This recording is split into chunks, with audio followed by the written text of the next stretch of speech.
Sometimes the riot is a quiet one, or the battle is to love yourself and function in society where voices of reason are muted by anxiety, like gaining notoriety is selling your soul. So we tend to go no deeper than the shallow water level, trying to keep us overhead in the face of all the slurs and the stares, mentally frozen, paralyzed by fear of failure and success. So we lock, stock, barrel, running while it's crumbling. All these towers and they're babbling, but the baby's in the bath and the stash under the bed on my head, spinning from the circles and the puppets and the strings that they pull. Then we move.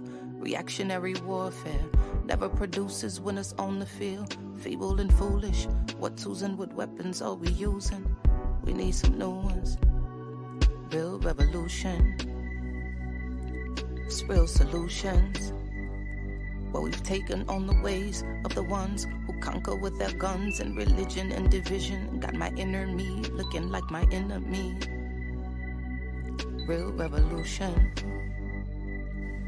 where my inner me really a mirror for the galaxy. New time, brand new paradigms, new contracts to sign. They thought that this would all be televised, though it's happening right before our very eyes. It's on the inside, with their guns cocked. When that rock drops, standing on the rooftop, praying that the mountaintop can live inside the valley. People tell me the reward is somewhere off in heaven, like heaven's only in the sky. A chariot's a swinging, like God is something separate from yourself, from your wealth, from your lover, from your neighbor. Oh, your savior is coming in your own name, coming with the face the same. Real revolution, it's real solutions. Where we've taken on the ways of the ones who conquer with their guns and religion and division. Got my inner me looking like my enemy. Real revolution, where my enemy is really a mirror for the galaxy. And so we lock, stock, barrel, running while it's crumbling. All these towers and they're babbling, but the baby's in the bath and the stash under the bed on my head, spinning from the circles and the puppets and the strings they pull. Then we move. Reactionary warfare never produces winners on the field. Feeble and foolish, what tools and what weapons are we using? We need some new ones. Real revolution, producing real solutions.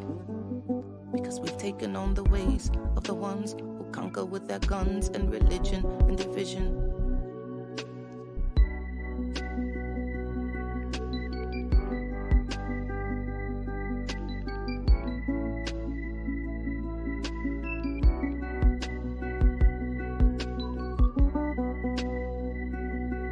Real revolution, where my enemy is really a mirror for the galaxy.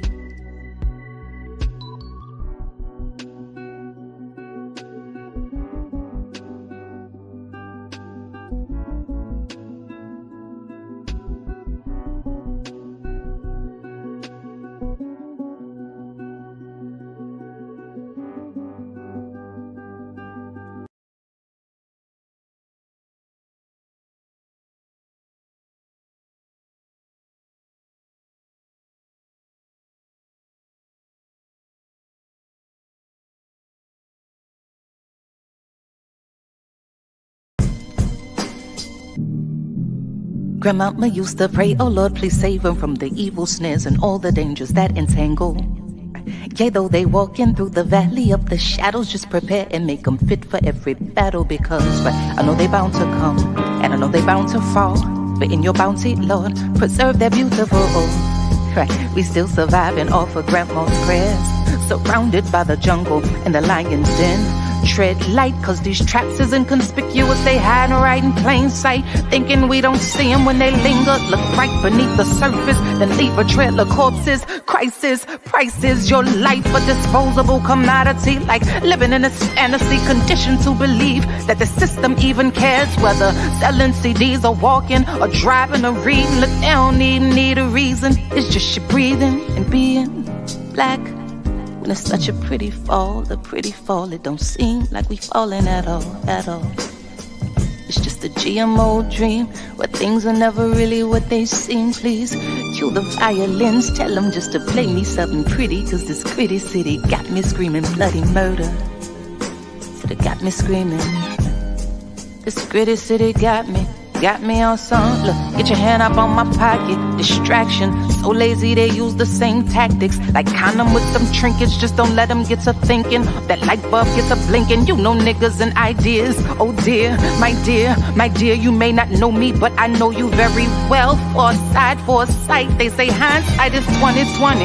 Well, tell me something, we gotta see that history is on repeat. And maybe it takes a beat and a melody to speak a little louder than the message in the clouds or the essence in the air. I swear, my God is just so clear that a system driven by fear can never give us nothing but more of the same things. Oh, when it's such a pretty fall, it don't seem like we falling at all. It's just a GMO dream where things are never really what they seem. Please cue the violins, tell them just to play me something pretty. Cause this gritty city got me screaming. It's murder. It got me screaming, got me. This gritty city got me on song.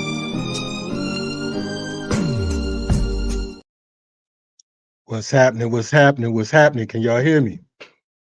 1 2 1 2. Can y'all hear me out there? Throw a black fist up in the chat. You know what I'm saying? If you're ready for what we got for you today, throw a black power up in the joint. I usually don't say that, but I'm feeling extra today. You know what I'm saying? It's time to turn this thing up a little bit. Everybody good? We good out here? This is RSTV. That was my sister, Sonny Patterson. You know what I mean? We always try to take care family first. You know what I mean? I try to play, you know what I mean, the things that need to be played because so often folks talk about what doesn't exist and what they don't like, so on and so forth. So we come up in this piece like we run it because we run it. And that's how we do around here. I am very pleased to be here on this Black August. As you all may have noticed, I've been kind of absent on BPM for a few ticks. Um, I think the last thing I did here was broadcasting the memorial for Dr. Matulu Shakur. You know what I'm saying? Which was a great homegoing. This is it right here, Dr. Matulu Shakur, Celebration of Life. If you missed that, go back. Again, we broadcast live. Got a couple interviews in with some of his attorneys and also David Banner, the hip hop artist. You know what I'm saying? A few words with him. If you missed it, go to RSTV or go to blackpowermedia.org, YouTube, whatever you want to do, and we're gonna enjoy what we're doing here today. As I mentioned, it is Black August. In fact, this guest that I have coming up, she actually did a documentary on Black August back in the day, if I'm not mistaken. So nice little hip hop piece. So, you know, but she's here today because some real dope material.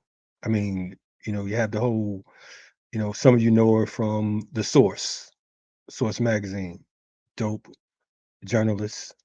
Um, some of you know her from, just writing, period. Definitely a dope writer. And, many of you just got familiar with the Survivor R. Kelly piece. Some of you, if you've been checking out what's going on these days and you've been checking out hip hop, there's a real dope documentary on Netflix right now called Ladies First. And it's dealing with women in hip hop. And I think it's an important piece because in it, for folks like myself and others, who grew up in the tri-state area, you know, we remember when hip hop was getting no airplay. We had to go to places like skating rinks and whatnot to see folks rock or go to the block, travel around the boroughs, and see what's going on, see who's nice, so on and so forth. And a lot of this is chronicled here, particularly with folks like Sha Rock, who my dear sister Cyrock got her name from, But today we have Dream Hampton, award-winning filmmaker and writer, straight out of Detroit. Uh, For 2 decades, her essays and cultural criticism helped shape the generation. Her most recent works include the award-winning short film Freshwater, which we'll definitely ask her about, and Ladies First, which I just mentioned. Selected works includes Treasure, Finding Justice, which is on BET. Um, it's a hard truth, ain't it? The Emmy nominated Surviving R. Kelly, as I mentioned, amongst other things. In 2019, Hampton was named one of Time magazine's 100 most influential people in the world. Okay, okay. So I know about that. Anyway, without further ado, I got Dream on today, and it took me a while. I've been trying to get on for a couple years. She's like, "Look, I ain't doing no interviews. I ain't trying to be seen. None of that." So this time, I'm like, "Look, come through, please, please."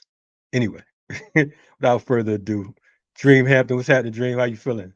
Peace, brother. You so funny. You like you like my bootleg intro? I love your intro. No doubt, no doubt, no doubt. Definitely, definitely, happy to have you on board. Of course, myself and others have been following your work for decades, not only as far as the from a journalist perspective, but also your movement work with organizations like MXGM, you know, and your attempts to do what we say as far as what we mean by saying making organizing cool. You know what I'm saying? We try to make that fly coming from that particular era. Is Uh, that what we was trying to do? I think we was trying to do that. You know what I'm saying? You wasn't just in MXGM though. You were in Napa, No, right? no, no. I wasn't in MXGM. Oh, okay. MXGM fronted on me. They said, they ain't really like my hat. You know what I mean? So This is when you were in the Bay, right? You weren't. I feel like I had met you through you Kali and them. I know we talked about you coming to the Black August screening. you know what it is? I think that we met on the road in the Bay, Okay. but I was originally from the East Coast, so I'm from Bridgeport, Connecticut. I've seen you in places like New York and, of course, like you said, the West Coast, so on and so forth. Um, Mhm. Back then, I was a lowercase G, so I wasn't getting I was like run along, but I did my push-ups. I'm good now.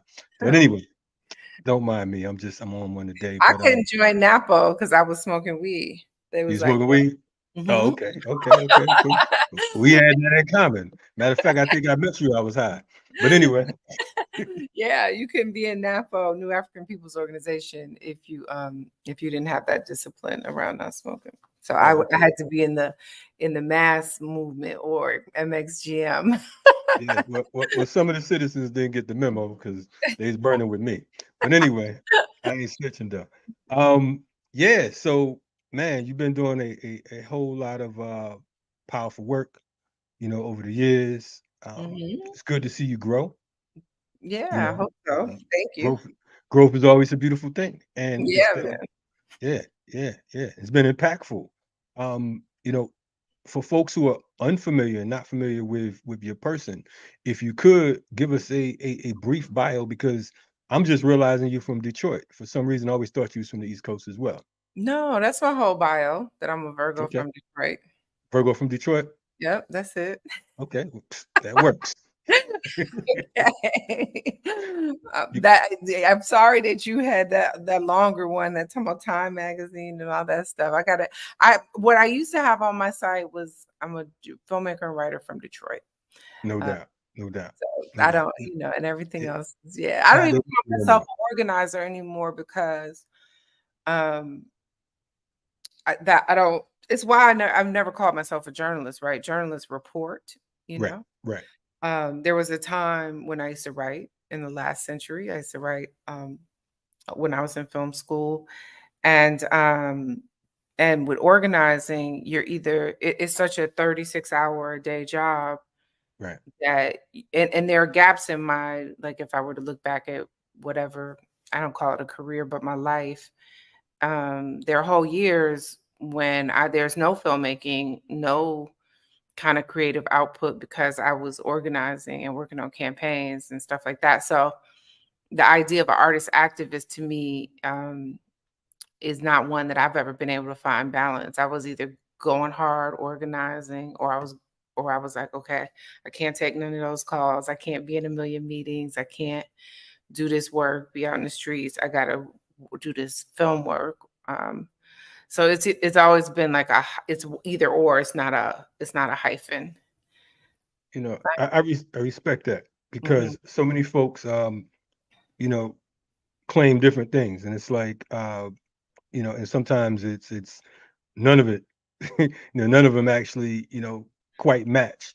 And I agree with you. I don't consider myself a journalist because I respect people that get down with the craft. That's not my particular thing. I tell folks quick, I'm in this thing for propaganda.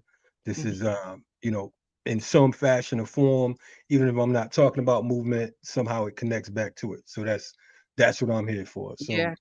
And yeah. Black August, by the way, was very much a propaganda piece. I mean, it says that it's, executive produced by Malcolm X Grassroots Movement because I have a vision of making like a piece that's not that kind of both sides it. Because I think that it's so interesting to me. And here, right now, we're talking about political prisoners. Black August, we got charged by Sister Asada on a trip to Cuba Hmm. to use hip hop to raise awareness around political prisoners. Um, Sisters, down there can't come back to the US and had the wrong-headed idea that hip hop was revolutionary, even back then. I was saying it wasn't, but Right, right, we did accept the charge to. I remember we got some blowback too. People was like thinking, because when you attach hip hop to something like Black August, then that narrative will take over. And so the people in the Bay was like, "This is not at all what we intended."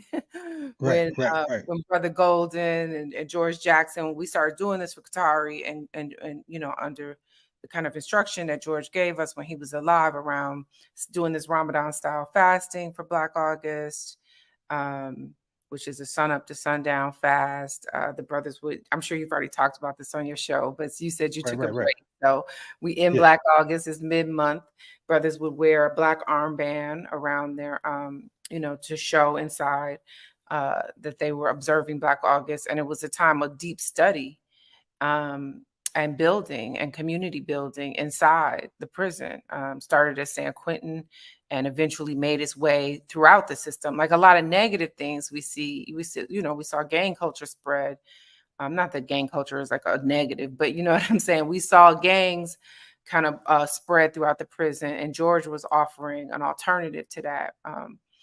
Him and Qatari Golden and all the people that was in San Quentin when they began Black August through Right. studying, and that went throughout the prison system. I remember at Milan, Michigan, where my man was locked up for 11 years.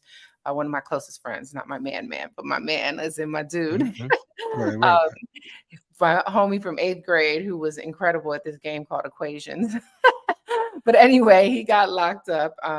And while he was locked up, they started banning Black August. It was like 20, 30, 25 years after Black August began, but the whole black arm ban, they would identify people, ban them, punish them for even observing Black August. I remember that happening in a Michigan Fed prison called Milan, where randomly Elijah Muhammad began his whole recruitment. He went there to as a conscientious objector to World War II, and that began the template for his prison recruitment program, which of course is still a useful tool for the NOI. It's how he met Malcolm, and then of course Malcolm used that to bring so many people into that organization.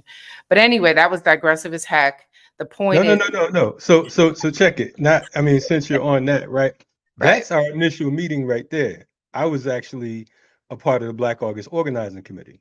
right. So I was the East So Coast coordinator. y'all was mad at us, right? Because Yeah, we yeah, we was going, we was gonna put somebody in the trunk. We couldn't find nobody that could fit. yeah, no, In I remember it was Monifa that y'all came after. We was like, "What, nah, Mo?" nah, Like, nah. Get your Monifa was pronouns a right. sweetie pie. It wasn't y'all.